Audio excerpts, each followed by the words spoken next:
Hello guys, आज का हमारा टॉपिक है फंडामेंटल ड्यूटीज, जो कि आर्टिकल 51 ए में आता है, पार्ट 4 ए में। आज हम इस वीडियो में इसके बारे में बात करेंगे। सो बिना कोई डिले किए लेट्स गेट स्टार्टेड। 1975 में थर्ड इमरजेंसी लगी थी, जो कि 2 साल तक चली थी। बाय यूजिंग आर्टिकल 352, जो पीएम इंदिरा गांधी थी, उन्होंने प्रेसिडेंट फाखरुद्दीन अली अहमद को एडवाइस किया था कि वो इमरजेंसी लगवा दे पूरी कंट्री में। देन उन्होंने उनकी बात मानकर 25 जून 1975 को सडनली रातों रात इमरजेंसी लगा दी थी।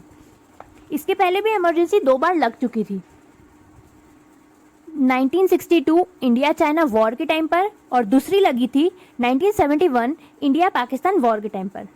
आफ्टर इंडिया पाकिस्तान वॉर पूरा देश घायल हो चुका था। जीडीपी बहुत कम रिड्यूस हो चुकी थी, बहुत बेरोजगारी बढ़ चुकी थी, ऑयल क्राइसिस चल रहे थे, तब सूखा भी पड़ चुका था, रेलवे स्ट्राइक्स चल रही थी और भी बहुत कुछ।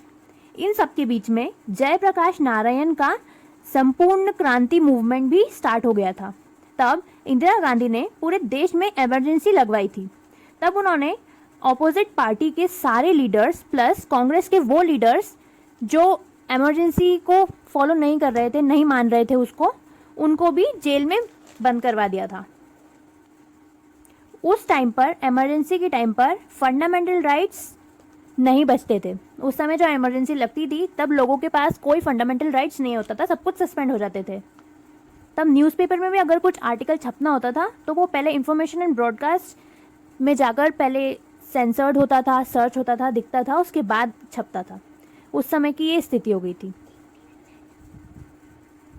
ये जो स्टार्ट हुआ था इमरजेंसी, ये स्टार्ट हुआ था 25 जून 1975 में, और ये जो ख़त्म हुआ था वो हुआ था 21 मार्च 1977 में। इस टाइम पीरियड को डार्केस्ट पीरियड कहा जाता है डेमोक्रेसी का। उसी टाइम इमरजेंसी के टाइम पर 1976 में सरदार स्वर्ण सिंह कमेटी बनी थी, जिन्होंने फंडामेंटल ड्यूटीज बनाने का रिकमेंड किया था कांग्रेस के सामने, इंदिरा गांधी के सामने। तब कांग्रेस ने उनका प्रपोजल एक्सेप्ट किया था। उसके बाद आया था 42nd अमेंडमेंट एक्ट 1976। ये एक्ट अपने आप में इतना बड़ा अमेंडमेंट है कि इसको मिनी कॉन्स्टिट्यूशन भी बोला जाता है। तो इस एक्ट के थ्रू, इस अमेंडमेंट के थ्रू फंडामेंटल ड्यूटीज लाई गई थी।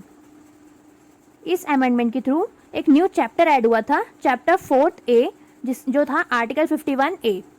इसमें फंडामेंटल ड्यूटीज आई गई थी। जब ये आया था तब सिर्फ 10 फंडामेंटल ड्यूटीज थी, ए से लेकर जे तक। उसके बाद 86 अमेंडमेंट एक्ट 2002 हुआ था, जिसमें एक और फंडामेंटल ड्यूटी जोड़ी गई थी, जो कि थी के। उसके बाद टोटल ए से लेकर के तक फंडामेंटल ड्यूटीज एंड 11 ड्यूटीज हो चुकी थी। तो आइए हम देखते हैं कि कौन कौन सी फंडामेंटल ड्यूटीज थी।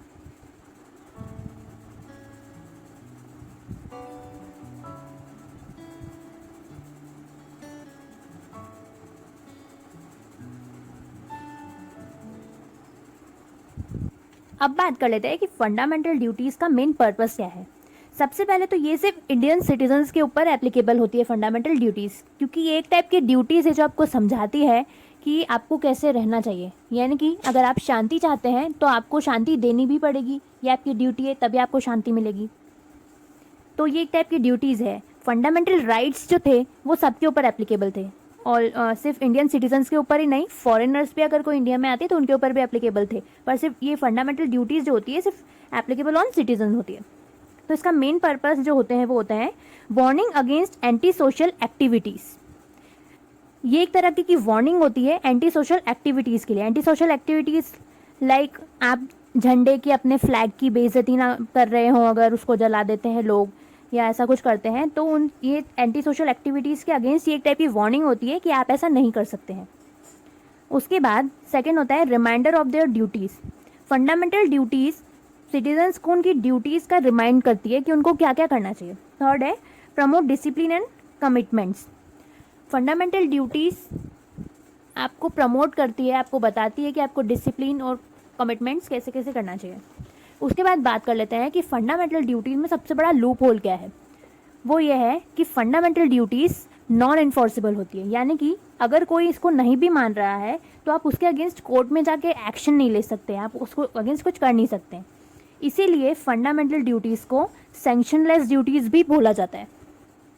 पर इनमें से 4 ड्यूटीज़ ऐसी है जो कैसे ना कैसे करके मतलब अपने ऊपर अप्लाई हो रही है, जिनके ऊपर लॉज भी बने हुए हैं, जैसे कि वो है A, G, I और K।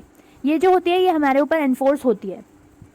एक और बात आपको बता दूं, अगर पार्लियामेंट चाहे कि फंडामेंटल ड्यूटीज़ हमारे ऊपर एप्लीकेबल होनी चाहिए, इन्फोर्सेबल होनी चाहिए, इम्पोज होनी चाहिए, तो वो एक एक्ट बनाकर भी इसे इम्पोज कर सकती है, जैसे कि मैं आपको आगे बताऊंगी। तो इसके लिए पार्लियामेंट ने एक एक्ट इनेक्ट किया था जिसका नाम था prevention of insult to national honour act 1971। ये एक्ट पार्लियामेंट ने इसलिए बनाया था ताकि फ्लैग एंड नेशनल एंथम को कोई डिसरिस्पेक्ट से बचाने के लिए ये एक्ट लागू किया था गवर्नमेंट ने। गवर्नमेंट चाहे तो एक्ट बनाकर फंडामेंटल राइट्स को इम्पोर्ट कर सकती है, जैसा कि मैंने आपको बताया था। एक और एक्ट गवर्नमेंट ने बनाया था, वाइल्ड लाइफ प्रोटेक्शन एक्ट। ये भी एक हमारा फंडामेंटल ड्यूटीज़ है, उसके ऊपर ये एक्ट बनाया गया था। सो ये था हमारा आज का वीडियो। अगर आपको मेरा वीडियो पसंद आया हो तो please like my video and subscribe my channel. Thank you.